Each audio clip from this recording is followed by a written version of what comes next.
অনেকদিন কৃষ্ণচন্দ্রকে জব্দ করা হয়নি যে, মনটা তাই কেমন যেন উসকুস উসকুস করছে। সেটা তো গোপালের জন্যে। গোপালই তো মুশকিল আসান হয়ে সব সামলে দেয়। প্রতিবারে সামলে দেয় বলেই কি আর এবারে সামলাতে পারবে? না না না না না, এবার কৃষ্ণচন্দ্র জব্দ হবেই হবে, তবে একটু অন্যরকম ভাবে। আপনার কথাটা তো কেমন অন্যরকম শোনাচ্ছে জাহাপানা। তাহলে তুমি শোনাও। কি জাহাপানা? আমার কত ধনরত্ন আছে সেটা কি তোমার জানা আছে উচিত? না জাহাপানা, তবে জানার আগ্রহ আছে বিস্তর। শুধু তোমার কেন, আরো অনেকেরই আগ্রহ আছে শুনলাম, আর সেটা যতক্ষণ না জানা যাচ্ছে ততক্ষণ মনটা কেমন খচখচ খচখচ করে। করে বই কি, এই তো প্রশ্নটা শোনার পর থেকেই আমার মনটাই কেমন একটা উসকুস উসকুস করতে শুরু করে দিয়েছে। আমার হাতে একটা অস্ত্র চলে এসেছে এবার, তাই আমি এমন এক প্যাঁচ কষবো যে কৃষ্ণচন্দ্র মনে মনে কিছুতেই শান্তি পাবে না। আর তাকে অশান্তিতে রাখতে পারলে আমার যে কি শান্তি কি শান্তি, কি বলবো।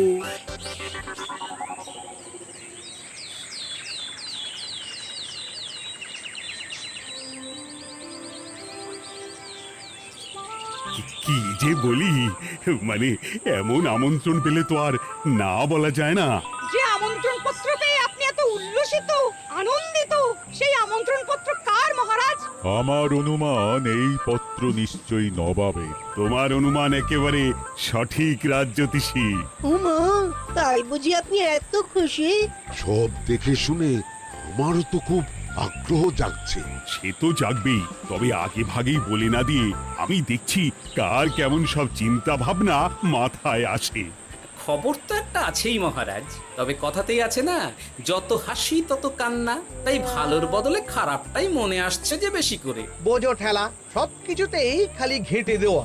সত্যি গোপাল, আজকাল যেন সবেতেই তুমি নেতিবাচক কথা বল। এটাই তো গোপালের স্বভাব মহারাজ। সে যাই হোক, গোপালের অকর্মণ্যতা টের পেয়েই বোধ হয় নবাব শুধু আমাকে আর মন্ত্রীকে মুর্শিদাবাদে যাওয়ার নিমন্ত্রণ করেছেন।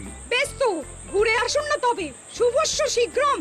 তবে দরকার পড়লে এই ভাঙা কুলো গোপালকেই দরকারে লাগবে, কথাটা যেন খেয়াল থাকে মন্ত্রী মশাই।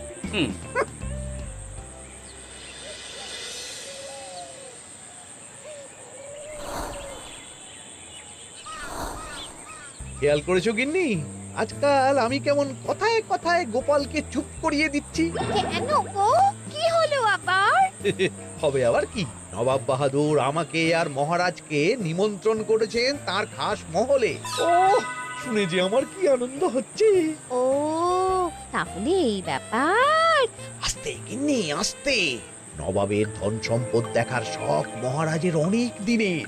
আমি শুনেছি নবাবের ওই খাস মহলের ভেতরেই নবাবের গুপ্ত কক্ষ আছে, যেখানে নবাব হীরা জহরত এসব রাখেন। একা তো সেখানে যাওয়া যাবে না, তাই এই মহারাজকে নিয়ে তুমি মুর্শিদাবাদে যাবে? যাবো তাই নয়, নবাবের গুণকীর্তন করে তার মেজাজ এমন ভালো করব যে নবাব সেখান থেকে কিছু দান খয়রাত করে ফেলবেন আমাকে। নাকি? তবে নয় তো কি, গোপাল তো খেতে পাবেই না, গন্ধও শুঁকতে পারবে না।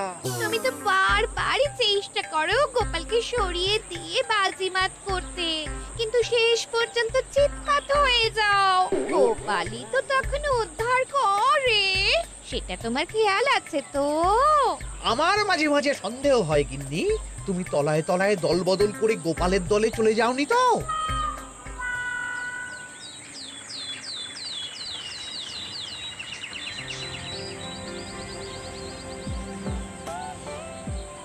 এবার বুঝলে তো দাদু, আমরা কিন্তু তোমারই দলে।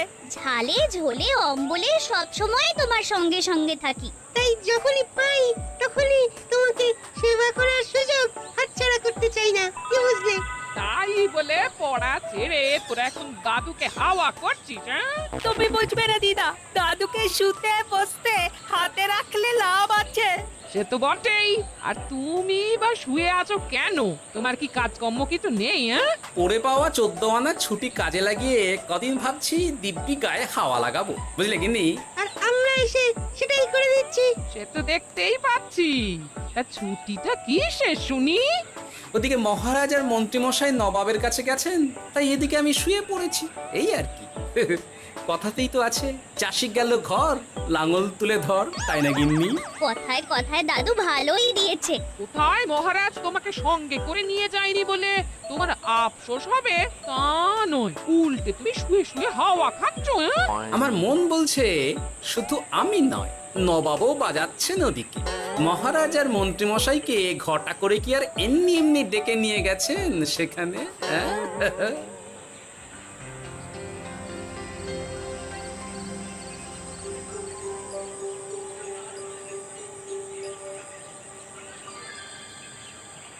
ডেকে নিয়ে এসে নবাব যে ঠিক কি করতে চাইছেন সেটাই তো বুঝতে পারছি না। অত বোঝার কি আছে মহারাজ?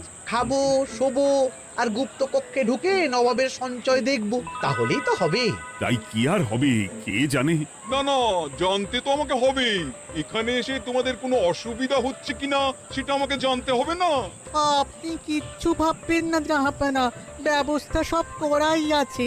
না না, এমনিতে কোনো অসুবিধে নেই, তবে একটা অস্বস্তি হচ্ছে বটে। আসলে মহারাজ বোধহয় মনে মনে ভাবছেন নবাব বাহাদুর নিশ্চয়ই তাকে ডেকে এনেছেন তার গুপ্ত কক্ষে কত মণিমাণিক্য ধন সম্পদ আছে সেটা দেখানোর জন্য। তাই নাকি?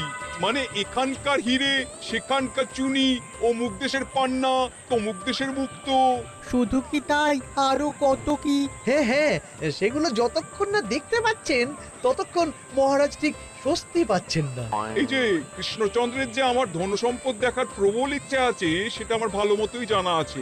তবে সবাইকে তো সবটা দেখাতে নেই, আর সবার জন্য সবটাও নয়, তাই না? তাই কি জাহাপনা? তাই গুপ্ত কক্ষের ভেতরে কি আছে সেটা না হয় না দেখাই থাক। না না, তোমরা বরং খানা পিনা করো গিয়ে, হ্যাঁ, বিশ্রাম নাও। উজিত তোমাদের খেয়াল রাখবে, কেমন? এই রে, এটা কি হলো? কি আবার হবে? তোমার পাল্লায় পড়ে মান সম্মান সব গেল।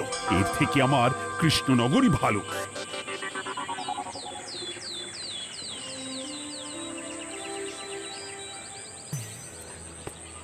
মুর্শিদাবাদ থেকে ফিরে আসার পর থেকেই কেমন থমথমে মুখ করে বসে আছেন মহারাজ। ব্যাপারটা কি? হাতির যত্ন কেমন হলো মহারাজ? কোনো ত্রুটি ছিল নাকি?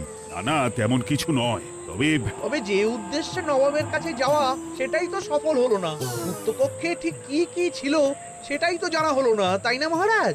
উদ্দেশ্যটা আসলে কার ছিল সেটা আমি এখন ঠিক বুঝতে পারছি। তোমাকে আর সাফাই দিতে হবে না। সেই বুঝবেন, তবে দেরিতে বুঝবেন। কি আর করা যাবে, ফলে যা হওয়ার তাই হবে। না না, তাই বলে নবাব যেভাবে তার গুপ্ত কক্ষে ঢুকতে না দিয়ে আমাকে অপমান করেছেন সেটা আমি মোটেই মেনে নিতে পারছি না। মহারাজের এই অপমানের শোধ তুলতে পারে একমাত্র গোপাল, আমি নিশ্চিত।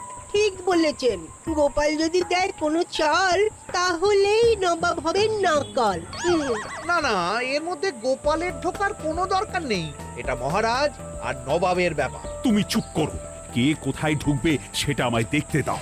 এখানে আর দেখার কি আছে মহারাজ? নবাবের মুখের ওপর তো আর কিছু বলা যাবে না। তুমি বলো গোপাল, সুযোগ পেলে তুমি নবাবকে পাল্টা শিক্ষা দিতে পারবে কিনা? সুযোগ পাওয়া যায় না মহারাজ, সুযোগ তৈরি করে নিতে হয়। তাই আমি সুযোগ তৈরিও করব আর তার সদ্ব্যবহার করব। আর এটাও বলে রাখছি, নবাবকে নাকাল করে সুদে আসলে আপনার অপমানের বদলা নিয়ে তবে ছাড়ব।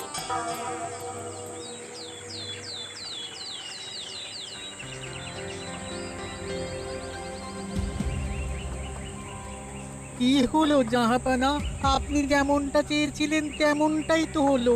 মহারাজ কৃষ্ণচন্দ্র মনের কথা মনেই চেপে রেখে মুখ চুন করে পালালো, তারপরেও আপনার মন ভালো নেই?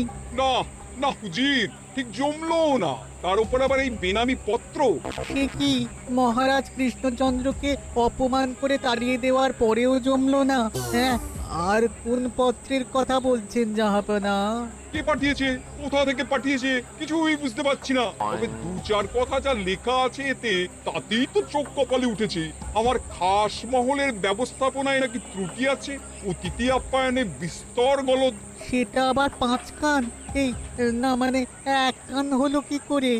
কানাকানি হোক বা না হোক, জানাজানি হতে কিন্তু দেরি নেই। নাও থালা সামলাও, এদিকে গোপালও এসে হাজির। এমনি এমনি কি আর এসেছি জাহাপানা? আসলে মহারাজ এসে আপনার খাসমহলে ছিলেন বটে, তবে যে শয্যায় মহারাজকে শুতে দেওয়া হয়েছিল সেটা ছিল অসমান আর শক্ত। তাই আমি ছুটে এসেছি আপনার এইরকম নিম্নমানের সামগ্রী আর ব্যবস্থাপনা দেখার জন্য। এখানে আবার দেখার কি আছে? সবাই তো জানে নবাবের ধন সম্পদের কথা, এবার না হয় আমি নবাবের দৈন্য দশার কথা জানাবো সবাইকে।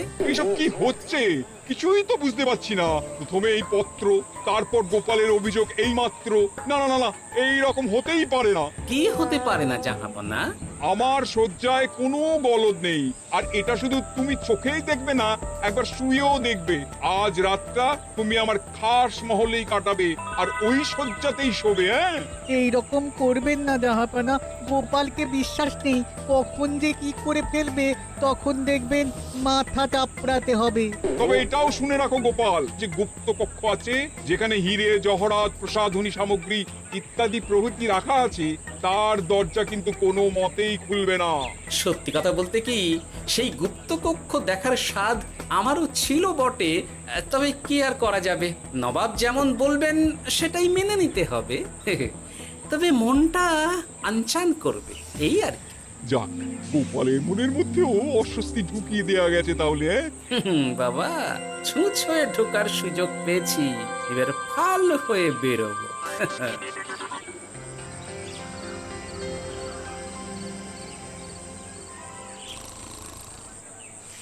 আপনি কিচ্ছু ভাববেন না জাহাপানা, গোপালকে আমি চোখে চোখেই রেখেছি।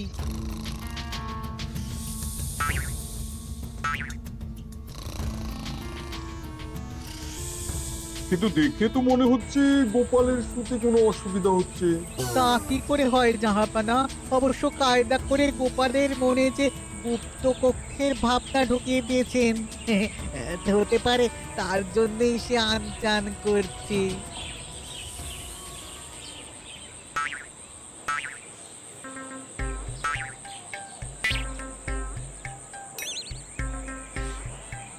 ওই দেখো, গোপাল হঠাৎ কি শুরু করেছে।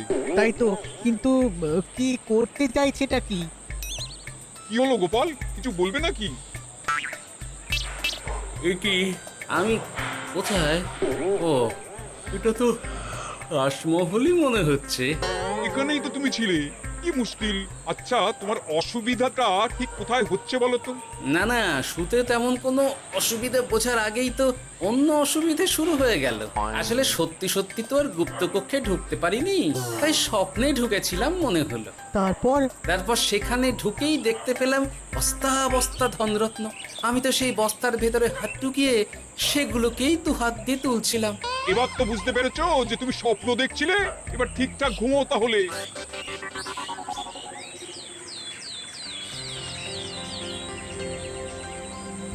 কাল রাতে গোপাল আচ্ছা ঝামেলায় ফেলেছিল। তবে ফেলে না জাহাপানা। আমাকে নিয়েই আলোচনা চলছে মনে হচ্ছে। ভুল কিছু মনে হয়নি, সে যাই হোক, এখন বলো দেখি হাঁস মহলের শয্যাটা কেমন ছিল কাল রাতে? সে আর কি করে বলি জাহাপনা, স্বপ্ন দেখার চক্করে ঘুমের দিকে তেমন মন দিতে পারিনি যে। গোপাল মানেই গোলমাল, আবার বাহানা দিতে শুরু করেছে। তাই বলছিলাম কি, আর এক রাত না ঘুমোলে ঠিক মতো বলতে পারবো না। বেশ তো, আর এক রাত থাকো না হয়, তবে আমারও একটা শর্ত আছে। আগের রাতে তুমি স্বপ্নের ঘরে যা কাণ্ড ঘটিয়েছো না, তাতে জাহাপানা খুব বিরক্ত, বুঝতে পারছো নিশ্চয়ই। বুঝেছি তো, তবে যে কোনো শর্তেই আমি খাস মহলে শুতে রাজি।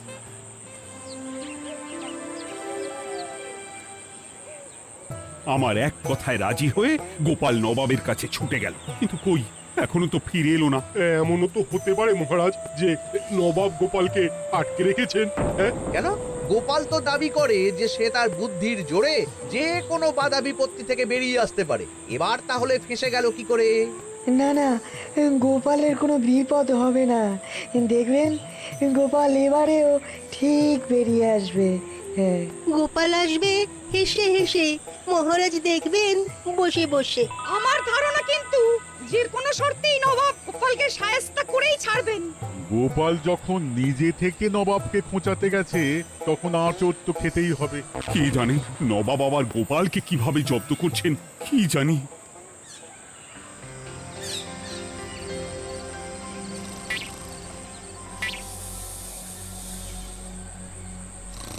ব্যবস্থাপনায় কোনো ত্রুটি নেই জাহাপানা, তবে আজ গোপালকে না আচ্ছা জব্দ করা হয়েছে জাহাপানা।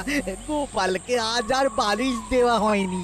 এমনটাই তো নির্দেশ দিয়েছিলাম। দেখি আজ মনে হচ্ছে গোপাল বিশেষ ক্যাম্পও করতে পারবে না। কিন্তু এ কি, গোপাল যে আবার উসখুস করছে। তাই তো দেখছি। এক্ষুনি গোপালকে ঘুম থেকে ডেকে তুলে দিতে হবে, না হলে আজ আবার একটা অনিষ্ট করবে। না না, আজ আর কিছুই করতে পারবে না, বালিশই তো নেই।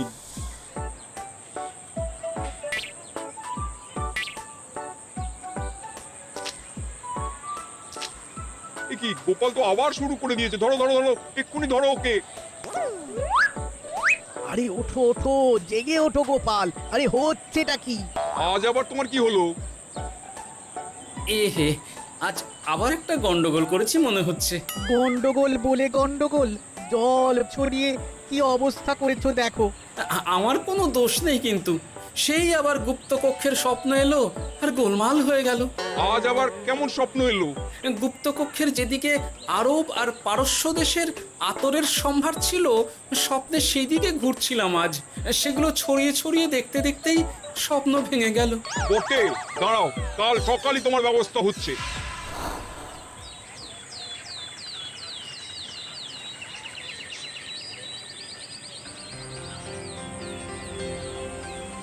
গোপালের বিদায় করার ব্যবস্থা পাকা হয়েছে তো উজির? কি যে বলেন জাহাপানা, আপনি কিছু করতে বললে আমি কি সেই কাজ ফেলে রাখি নাকি? কি ব্যবস্থা করলে শুনি? তোমার তো আবার 18 মাসে বছর। এবারে আর সেটা বলতে পারবেন না। ঘোড়ার পিঠে চেপে এতক্ষণে হয়তো গোপাল কৃষ্ণনগরে পৌঁছেও গেছে। যাক, আপদ বিদেয় হয়েছে তাহলে। সর্বনাশ হয়ে গেছে জাহাপানা। আবার কি হলো? গোপাল তো ওই খাসমহল ছেড়ে যায়নি, উল্টে কোথা থেকে একটা ওই ঢেড়া জোগাড় করে এনে ওই সবকিছু ঘেঁটে দেওয়ার চেষ্টা করছে। বোঝো ঠেলা, এবারে নবাবই দেখুক কি করে সামলাবে।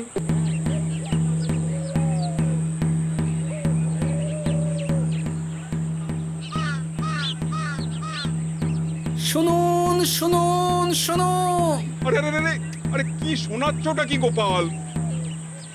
এখনো শোনাইনি, তবে শোনাবো শোনাবো ভাবছি। সবাইকে জানাতে গেলে এই ঢাড়া পেটানো ছাড়া আর উপায় কি? কিন্তু জানাবেটা কি? এই যে নবাব যে অতিথিদের ডেকে এনে তাদের নিশ্চিন্তে ঘুমোতে দেওয়ার ব্যবস্থা করতে পারেন না, এটা তো সবার জানা দরকার। কি বিপদ! না না না না, এই বদনাম নিয়ে আমি গোপালকে কোথাও যেতে দেবো না। তাহলে কি করতে হবে জাহাপানা? আজ ও রাতে গোপাল খাস মহলে শোবে।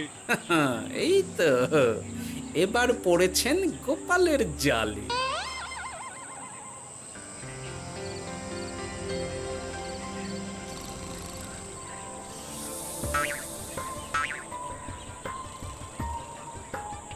আজ গোপাল নিশ্চিন্তে ঘুমোবে।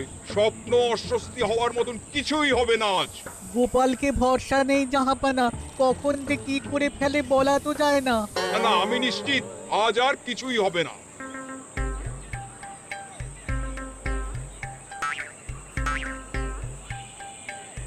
হবে না বলতে বলতেই হতে শুরু করেছে জাহাপানা। আরে ওকে গিয়ে চেপে ধরো এক্ষুনি। ঘুমের ঘোরে আবার কি করছো গোপাল? এবার আবার কি হয়েছে? আবার কি স্বপ্ন দেখছিলে নাকি? কি মুশকিল হলো বলুন তো দেখি। গুপ্তকক্ষে ঢুকতে পারিনি, কিন্তু তার স্বপ্ন দেখা তো থামছে না। তার মানে? আজ স্বপ্নে দেখছিলাম গুপ্তকক্ষের একদিকে দামি দামি রেশমি কাপড়, মসলিনের বিপুল সম্ভার, ওই সেগুলোই টেনে টেনে দেখছিলাম আর কি। তাই বলে পর্দা ধরে টানাটানি করতে হবে? ওই দেখুন, ওগুলোকেই তো মসলিন ভাবলাম। না না না না, এবার আমি মনে মনে স্থির করে ফেলেছি এই ঝামেলা থেকে বেরোবার একটাই উপায়, আর সেটাই এবার আমি করব।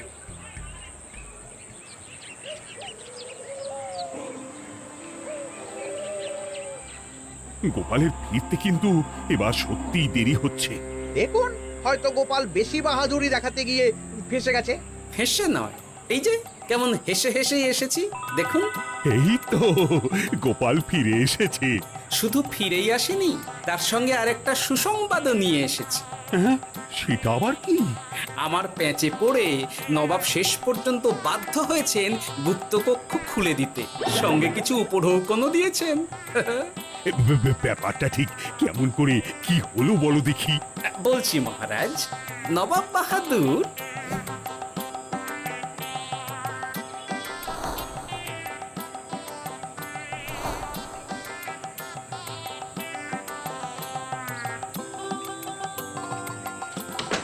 এসো গোপাল, তোমার জন্য আমি গুপ্ত কক্ষের দরজা খুলেই দিলাম। তবে খবরদার, আবার উল্টো পাল্টা স্বপ্ন দেখে ঘুম নষ্ট হওয়ার বাহানা দেবে না। আর কৃষ্ণচন্দ্রকে গিয়ে বলবে তারও আর গুপ্ত কক্ষ দেখতে আসার কোনো বাধা নেই। আর একটা কথা,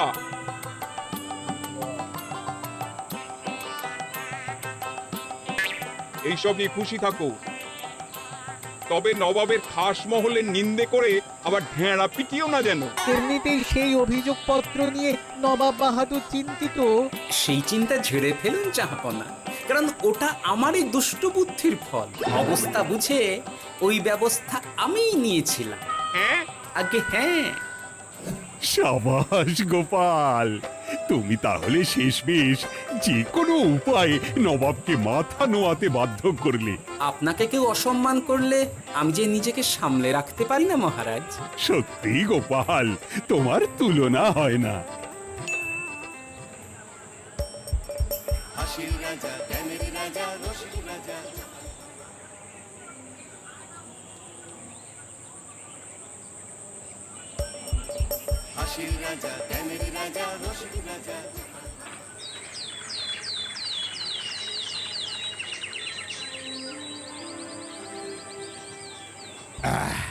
তাহলে মন্ত্রী, সব কাজ ঠিকঠাক ভাবে করে এসেছো, তাই তো?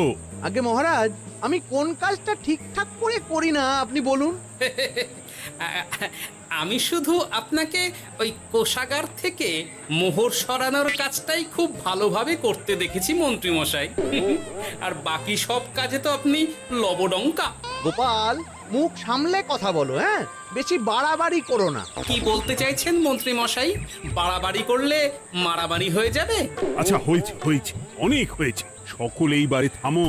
এই ঝগড়াঝাটি বন্ধ হোক, এমনিতেই খুব গরম। বলছি কি, যা গরম পড়েছে এইখানে তো থাকাটাই দায় হয়ে যাচ্ছে। উফ, আর যে পেরে উঠছি না। মনে হয় আপাতত এখান থেকে কদিনের জন্যে। মহারাজ, বাইরে রাজ্যের প্রজারা জড়ো হয়েছে, সকলে মিলে বিক্ষোভ করছে। একবার একবার শিগগির আসুন মহারাজ, নইলে সাংঘাতিক কিছু একটা ঘটে যাবে। কি হলো? আবারও কোনো সমস্যা হলো নাকি? আমাদের রাজ্যের প্রজারা তো যথেষ্ট বোঝদার, তারা তো এমনি এমনি ঝামেলা ঝঞ্ঝাট সৃষ্টি করার মানুষ নয়। গোপাল, চলো গিয়ে দেখি।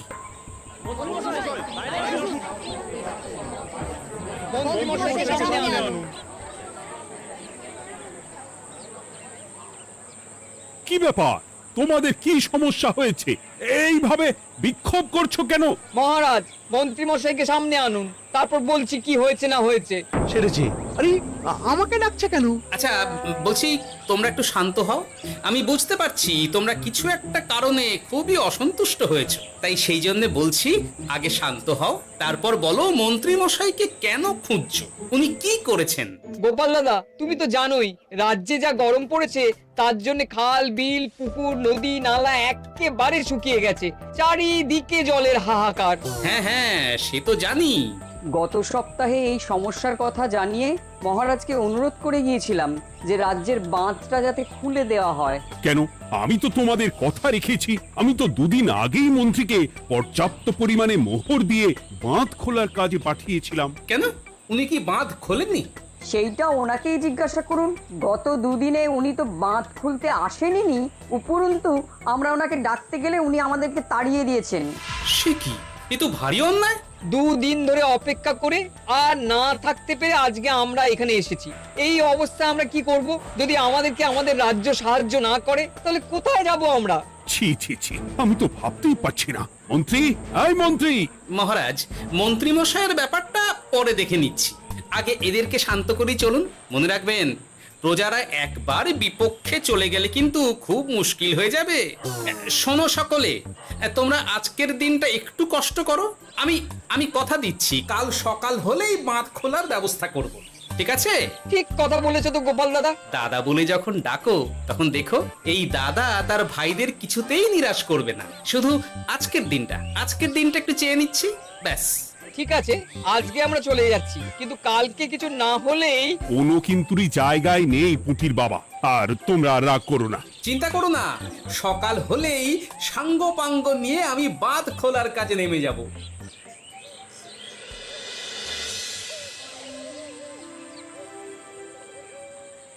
ছি ছি মন্ত্রী, তুমি এইভাবে আমায় মিথ্যে বললে। ভাবতেই পারছি না কি দরকার ছিল আমায় মিথ্যে আশ্বাস দিয়ে প্রজাদের সামনে নাক কান কাটার। মুখে কুলুপ কেন? উত্তর দাও। না মানে আমার শরীরটা ঠিক ভালো ছিল না, তাই বাড়ি থেকে বেরোতে পারিনি। বলছি কি, শরীর খারাপ থাকলে রাজসভায় খবর দিতে পারতেন, আমরা কেউ দায়িত্বটা পালন করতাম। কি আছে? সমস্ত মোহরগুলো ত্যাগপুস্ত করে ঘাপটি মারলেন ঘরে। ছি ছি, জানাই আপনাকে ধিক্কার। সকলে মিলে করো প্রতিবাদের চিৎকার। মন্ত্রী মশাই, ছি ছি ছি ছি ছি ছি। মহারাজ, আপনি এক্ষুনি মন্ত্রী মশাইকে কদিনের জন্য সভা থেকে বহিষ্কৃত করুন। সে তো করবই, তবে তার আগে আমি চাই কালকে যখন বাঁধ খুলতে তোমরা নামবে তখন সেই কাজে কোনো লোক নিয়োগ না করে মন্ত্রীকেই বাঁধ খুলতে নামাবে। মহারাজ, এ কেমন বিচার আপনার? আমি না রাজ্যের মন্ত্রী। মন্ত্রী না ষড়যন্ত্রী। মন্ত্রী মশাই, তাহলে কালকের জন্য প্রস্তুত থাকুন। মহারাজের বাঁধ খোলার জন্য সকল মুহূর্ত আগেই আত্মসাৎ করেছেন, এবার শুধু কাজে নেমে পড়বেন। কেমন?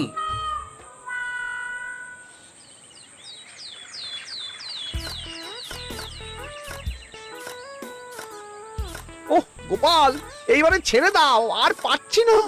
এত সহজে হাল ছাড়লে হবে বলুন? এই কে আছো? ওই শাবল কোদালগুলো দাও, আমি এদিকটায় খুঁচিয়ে দিই। এই সভাকবি, বিজ্ঞানী, এসো এসো এসো, হাত লাগাও। সবে মিলে করি কাজ, বাঁধ খোলা হবে আজ। বাঁধ খোলা হবে আজ, মন দিয়ে করো কাজ। একদম, হাত লাগাও, জোর লাগাও। গোপাল দাদা, সভাকবি, বিজ্ঞানী দাদা আর আর বাকি দাদা ভাইরা আসুন আসুন, সকলে একটু শরবত খান। আমাকেও একটু শরবত দাও। মোহরগুলো খেয়েও তৃষ্ণা মেটেনি বুঝি? বাঁধ এক্ষুনি খুলবে, প্রজাদের সব জ্বালা জুড়বে। বাঁধ খুলে গেছে। আমাকে বাঁচাও, আমাকে বাঁচাও। কোনো সময় ভুল করলে নিজেই সেই ভুল শুধরে আবার ফিরতে হয়। আপনিও তাই করুন মন্ত্রী মশাই, নিজে নিজেই উঠে আসুন। চলো সকলে। গোপাল, তুমি তোমার সাথীদের নিয়ে যা করলে সত্যি ভাবাই যায় না। মহারাজ, নিজেদের রাজ্যের সমস্যায় নিজেরাই কোমর বেঁধে নেমে সমস্যার সমাধান করেছি, পরিস্থিতি মোকাবিলা করেছি। এর জন্যে আপনি এমন করে বলবেন না। ওহ, তোমরা না থাকলে যে কি হতো। মহারাজ, আমরা আছি তো, এত ভাববেন না আপনি। আপনি বরং আমাদের সকলের জন্য কিছু খাবারের ব্যবস্থা করুন, খুব খিদে পেয়ে গেছে। হ্যাঁ নিশ্চয়ই নিশ্চয়ই, তোমরা সকলে ভিতরে এসো, হাত পা ধুয়ে নাও। ততক্ষণে আমি রানীকে আহারের ব্যবস্থা করতে বলছি।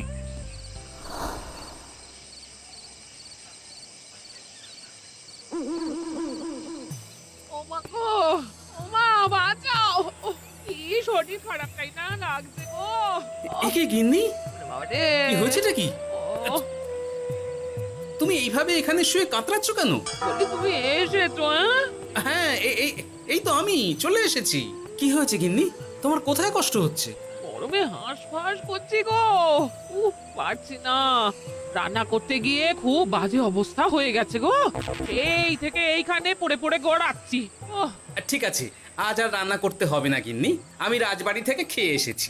বাহ, নিজে খেয়ে এসেছো বলে আর রান্না করতে হবে না বলে দিলে? এদিকে রাত্রে আমি খাবো কি সে খেয়াল আছে? হ্যাঁ হ্যাঁ, খেয়াল আছে, খেয়াল আছে।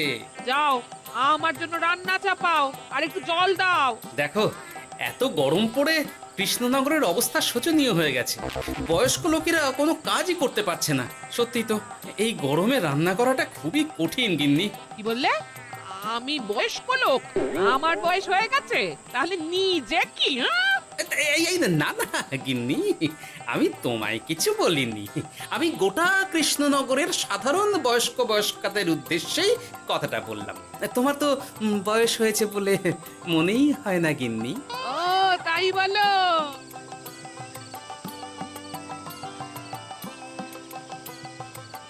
নাও গিন্নি, জল নাও। আজ না হয় আমি রান্না করব।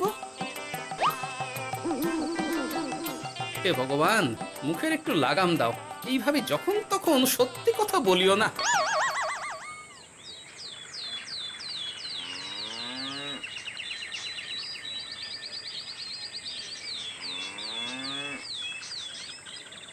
গোপাল দাদা, ও গোপাল দাদা, একবারটি বাইরে এসো। মহারাজ জরুরি তলব করেছেন। আবার কি হলো? গোপাল দাদা, গিন্নি, একবার ও বাইরে গোপাল গিয়ে দাদা, দেখে আসি, বুঝলে? পেয়াদা এসে অনেকক্ষণ থেকে ডাকছে। গোপাল দাদা, আচ্ছা গিয়ে গোপাল দেখো। দাদা, ও গোপাল দাদা, গোপাল দাদা, ও গোপাল দাদা। আরে তুমি এক্ষুনি একবার প্রাসাদে চলো, রানীমার খুব শরীর খারাপ করেছে। মহারাজ তোমাকে খবর দিতে বললেন। ঠিক আছে, তুমি যাও, আমি আসছি।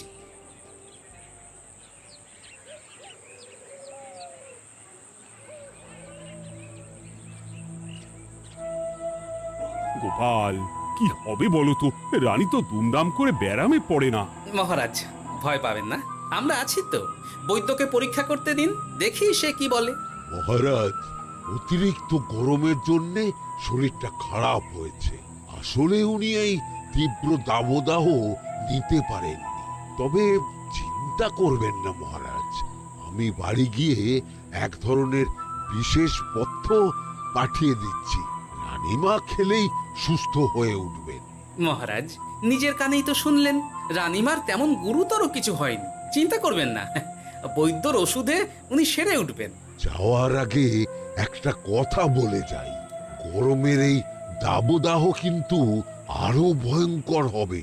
তাই সকলে খুব সাবধানে থাকবেন।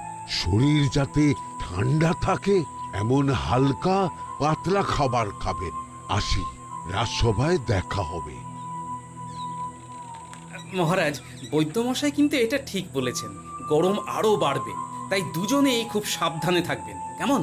গতকাল তো আমার গিন্নিও গরমের চোটে কুপকাত হয়ে গেছিল, শেষমেশ আমাকেই বাড়ি গিয়ে রান্না করতে হলো আর কি। ও বাবা, তাই নাকি? তাহলে তো খুবই চিন্তার ব্যাপার। আচ্ছা মহারাজ, আমি তাহলে এখন আসি, আবার রাজসভায় দেখা হবে। এই গরমে আর এখানে থাকতে পারছি না, বলছি কদিনের জন্য না একটু অন্য কোথাও গেলে হয় না গো? গিন্নি, এই গরমে ঘরেই থাকো, অন্য কোথাও যাওয়ার মোটে নাম করো না। বাইরে বেরোতে গিয়ে যদি কোনোভাবে গরম হাওয়া শরীরে লেগে যায়, তাহলে বিপত্তির আর শেষ থাকবে না গিন্নি। কিন্তু এখানেও তো যা গরম পড়েছে, পচে গলে মরে যাই আর কি। উফ গিন্নি, দয়া করে এইসব বাজে কথা বলা বন্ধ করো তো। আমার আয়ুর থেকেও তোমার আয়ু দীর্ঘ হোক। বাহ, তুমি এসব কথা কোথা থেকে শিখলে গো? হুম? এই তো তোমার থেকে আর কি। গোপাল, গোপাল, রাজ্যের অবস্থা খুবই বেহাল। এই সবই আমাদের পোড়া কপাল। আরে সভা কবি, কি হয়েছে? তোমাকে দেখে তো মনে হচ্ছে তুমি কিছু... বিজ্ঞানী মহারাজ দুজনেই অজ্ঞান। ঘটি ঘটি জল ঢেলেও ফেরাতে পারেনি তাদের জ্ঞান।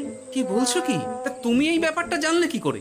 গিয়েছিলাম একটু আগে বিজ্ঞানীর বাড়ি, গিয়ে দেখি লোকজনের ভিড় সারি সারি। সে কি? শুনলাম মহারাজ তাকে কিছু বলতে এসেছিলেন, তারপরে দুজনে বাইরে বেরিয়ে আসতেই অজ্ঞান হয়ে গেলেন। মহারাজ বিজ্ঞানীর বাড়ি গিয়েছিলেন, তাও আবার রানীমাকে ছেড়ে? রাজবৈদ্য কত করে বললেন এই সময় যখন তখন ঘরের বাইরে বেরোবেন না। কে শোনে কার কথা? আমার মনে হয় মহারাজ তেমন কোনো গুরুত্বপূর্ণ কিছু কথা বলতেই বিজ্ঞানীর বাড়ি গিয়েছিলেন। গরম কমানোর উপায় আলোচনা করতে হয় তো গিয়েছিলেন। আমাদের মহারাজ তো নিজের চোখেই দেখেছেন এই তীব্র গরমের চোটে রাজ্যের কি অবস্থা, কি অবস্থা। ঠিক বলেছো গিন্নি, আমার এই কথাটা তো মাথাতেই আসেনি। ধন্যবাদ গিন্নি, অসংখ্য ধন্যবাদ তোমায়। আমায় পরে ধন্যবাদ জানিও। হ্যাঁ, এখন আর দেরি না করে বৈদ্য মশাইকে সঙ্গে নিয়ে বিজ্ঞানী মশাইয়ের বাড়ি যাও। হ্যাঁ,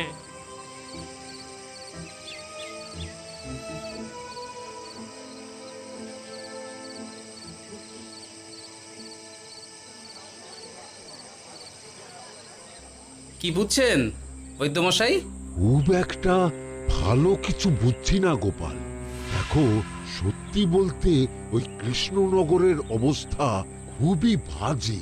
তাই এখানকার মানুষেরা একে একে অসুস্থ হয়ে পড়ছে। বাইরের অবস্থাটাও তো ভালো নয়, বুঝতেই পারছো। এখন সান্ধ্যকালীন হাওয়াতেও গরমের তাত রয়েছে। দেখুন রাজ্যের যা অবস্থা, তাতে যদি রাজ্যের মাথা থেকে সমস্ত প্রশাসনিক প্রধানরাই অসুস্থ হয়ে পড়েন তাহলে তো ভীষণ বিপদ। সে তো বটেই। এই জন্যেই আমি বলি কি, মহারাজ সহ সকল সভাসদেরা এই রাজ্য ছেড়ে কদিনের জন্য পাহাড়ি কোনো এক জায়গায় গিয়ে থাকুন, পরিবার নিয়েই যান। দেখুন, আগে নিজেরা বাঁচলে তবে তো রাজ্যবাসীকে ভালো রাখতে পারবেন, তাই না? কথাটা কিন্তু মন্দ বলেনি বৈদ্য। গোপাল, এই গোপাল, তুমি পাহাড়ে যাওয়ার ব্যবস্থা করো। এইখানে আর কিছুদিন থাকলে মরেই যাব। হ্যাঁ গোপাল, আমারও তাই মত। এক্ষুনি যা শরীরে ক্লান্তি এসেছে, আর কদিন এইখানে থাকলে মরেই যাব। মহারাজের অনুরোধে গরম কমানোর কোনো ব্যবস্থাও তো করতে পারলাম না। বাইরে বেরোনো মাত্রই দুজনে মূর্ছা গেলাম। বাবা, ঠিক আছে, বুঝেছি। মহারাজ, আপনি আর এই ব্যাপারটা নিয়ে বেশি ভাববেন না। বিজ্ঞানী, তুমিও আর বেশি কথা বলো না। আমি পাহাড়ে যাওয়ার ব্যবস্থা করছি। আমরা রাজসভা সকলে সব পরিবারে যাব। অনেক কাজ হয়েছে, এখন কিছুদিন আমাদের বিশ্রাম দরকার।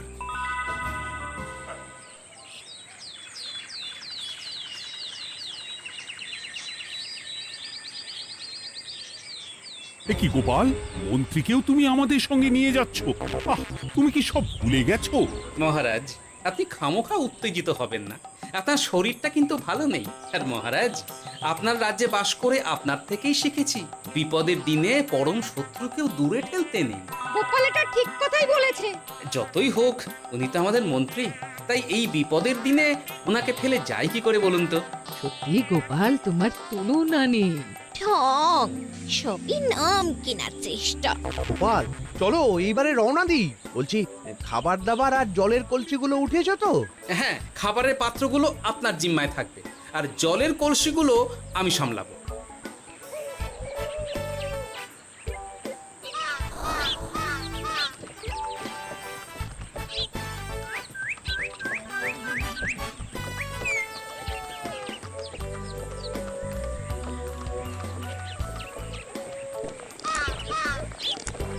কি গো, তুমি খাবার ছেড়ে শুধুই জল খাচ্ছ? ওদিকে মন্ত্রী মশাই যে সব খাবার একাই সাবার করে দিলে না? ভালোই তো, খাক না। এরপরে বড় বাইরে যেতে হলে বুঝবে। আমি তো ওই জন্যই নিজের জিম্মায় শুধুমাত্র জল নিয়েছি। দেখো, জল খেলে ছোট বাইরে যাওয়ার দরকার হলে চলে যেতে পারবো, কিন্তু বড় বাইরে যাওয়ার দরকার হলে তো যেখানে সেখানে যেতে পারবো না। তাই জলই সই। কিন্তু সবার জল যদি তুমি একাই শেষ করে দিলে তাহলে? এই রে, এটা তো ঠিক বলেছো গিন্নি। পথে ঘাটে কোনো পানীয় জলের পুকুর বা কুয়ো দেখলে জল ভরে নিতে হবে, বুঝলে?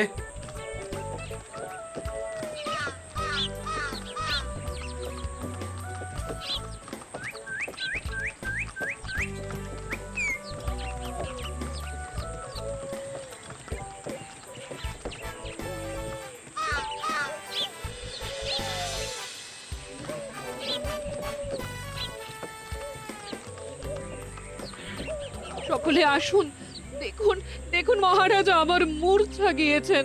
আসুন। সে কি, কৃষ্ণনগর পেরিয়ে এসেছি, এখন এই অচেনা অজানা জায়গায় এসে মূর্ছা গেলেন? গিনি, চলো তো শিগগির গিয়ে দেখি। কেউ ঘাবড়াবেন না।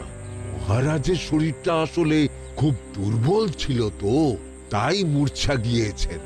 তবে চিন্তার কিছু নেই, আমি এক ধরনের পথ্য দিচ্ছি, এটা খেলেই উনি আবার সুস্থ হয়ে যাবেন। ঠিক আছে বৈদ্য মশাই, আপনি তাহলে যত তাড়াতাড়ি সম্ভব পথ্যটা তৈরি করুন। হ্যাঁ, আমার এই পথ্যটা তৈরি করার জন্যে একটু জলের প্রয়োজন। একটু জলের ব্যবস্থা করুন তো। এ মা, বলি গাড়িতে যে এক ফোঁটাও জল নেই গো, কি হবে? এই গোপাল, তুমি একাই সব জল খেয়ে বসে আছো? হ্যাঁ গোপাল, এখন এসব বাদ দাও, চলো একটু জলের ব্যবস্থা করি। হ্যাঁ, খানাখন্দ, খাল, বিল, নদী, সমুদ্র, যেখান থেকে পারো জল নিয়ে এসো। জল ছাড়া এই পথ্য বানানো অসম্ভব। গোপাল, কি করা যায় বলো? দাঁড়াও, আমি একটু ছোট বাইরে থেকে ঘুরে আসছি। হ্যাঁ, খুব জোরে বেগ আসছে, ত্যাগ না করতে পারলে বুদ্ধি খুলবে না।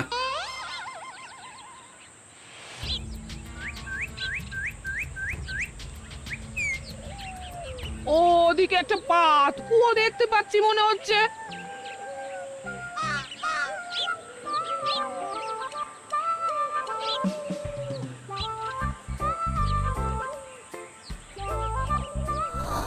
জল কোথা থেকে পাবো?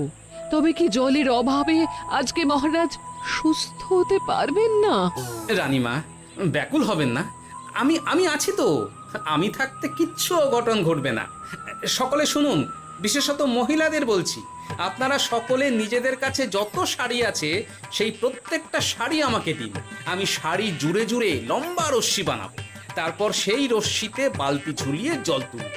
দয়া করে কেউ দেরি করবেন না।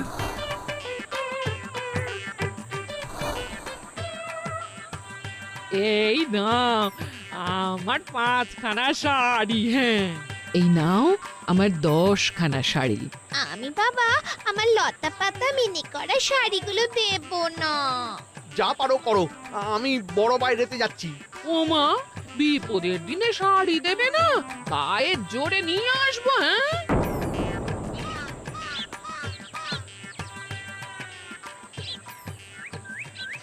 এ বাবা, এখনো কিছুটা কাপড় লাগবে তো। যা গভীর পাতকুয়া, সবার সব শাড়ি তো কাজে লাগিয়ে দিয়েছি, এখন কি হবে? আরে ওই তো কার একটা ঝোপের কাছে ধুতি পড়ে রয়েছে, যাই ওইটাই নিয়ে নি।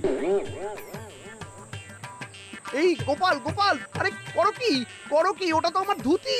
আরে আরে আমি এই ঝোপে বড় বাইরের জন্য এসেছি। আরে মন্ত্রী মশাই, বড় বাইরে করার সময় অযথা অন্যদিকে মন দেবেন না, তাহলে পেট সাফা হবে না।